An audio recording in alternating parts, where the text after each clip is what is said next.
Irish America.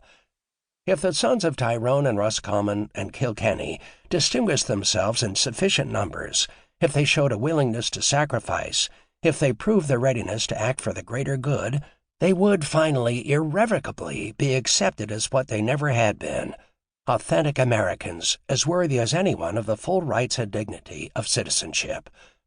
Hughes hoped that he would be able to maintain relations with his fellow bishops south of the Mason-Dixon line after Lincoln's call for volunteers went out, but he was soon disabused of that idea. From his good friend of 20 years, the Bishop of Wheeling, Hughes received a wrathful letter in May demanding to know how in the world a leader of the Church could in good conscience urge the Catholic men of New York to march south to kill Catholic men in Virginia. In a few days, the bloody tragedy will begin. Are Catholics so numerous that you can spare them? The letter railed. The blood boils within me, Bishop Whelan wrote, to think that a fellow bishop could, directly or by implication, ask Catholics to sacrifice themselves for the party that contains their most deadly enemies, abolitionists, infidels, and red Republicans. Though Hughes tried at some length, nothing he wrote in response to Whelan could clarify his position or mitigate the bishop's fury. The previous year he had been invited to give a commencement speech at the University of North Carolina in Chapel Hill. Now few of his Southern friends wanted anything to do with him. A month after Lincoln's inauguration, John Hughes, sharing the widespread view that the new principal member of the cabinet would actually be running the country while the president did his best to keep up, wrote to Seward, "North and South, all eyes are turned to the Secretary of State." The ensuing months brought many more missives from New York to Seward's desk, some with highly specific recommendations about troop movements, naval maneuvers, and budgetary matters. More attention should be paid to the forces at Cairo. Fort Pickens ought to be strengthened, he wrote in June. Excuse me for offering these suggestions, and consider them as coming from one who knows but little of statesmanship and still less of military science, but who does pretend to know a good deal of human nature, Hughes wrote when U.S. naval efforts in the Gulf were on his mind.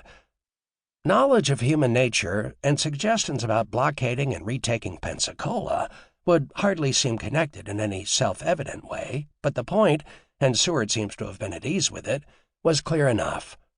The Archbishop felt comfortable with Seward in a way he did with no other political figure.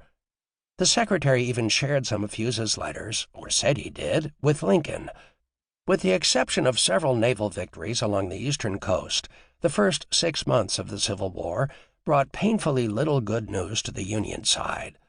The charismatic Colonel Elmer Ellsworth, leader of the New York Zouaves, killed after hauling down a Confederate flag, had already been waked in the East Room of the White House, where the Lincolns shed copious tears for their friend, and in New York City Hall.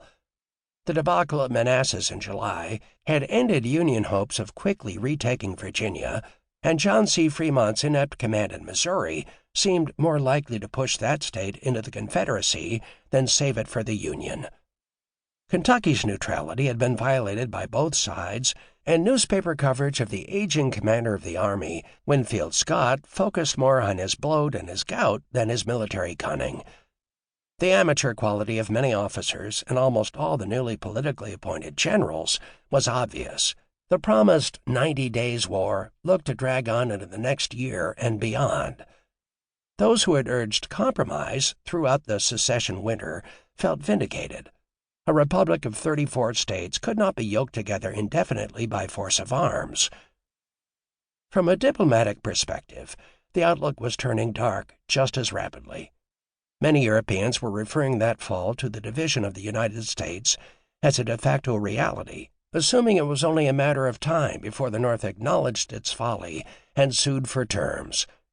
Nervous that the result of this sentiment would ultimately lead to British or French recognition of the Confederate States of America, or even to intervention on their behalf, Lincoln and Seward began, belatedly critics said, to give thought to how they might counteract this prospect.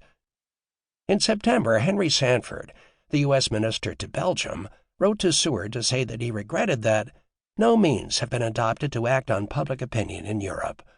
Another State Department official abroad, William Walker, reported that plenty of Southern gentlemen, highly gifted in their social qualities and mingling in various grades of society, had made their way across